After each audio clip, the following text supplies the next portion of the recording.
С каким итогом татары подошли к концу первой четверти 21 века?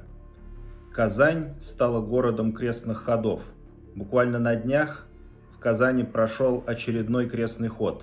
При этом Хатыркене, День памяти защитников Казани, запрещен. Практически все татарские национальные организации объявлены российскими властями террористами и экстремистами.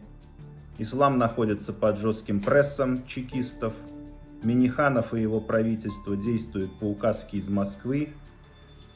Здесь ведь важно понимать, что подобного рода акции – это не только марширующие по центру Казани жирные попы, но это и глубоко символическая демонстрация Москвы татарам, что она христианизирует татарское пространство, что мы находимся в зависимости, фактически являемся рабами Москвы.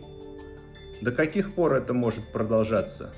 До каких пор мы будем выглядеть посмешищем и позором среди наших тюркских братьев, среди мусульманских народов?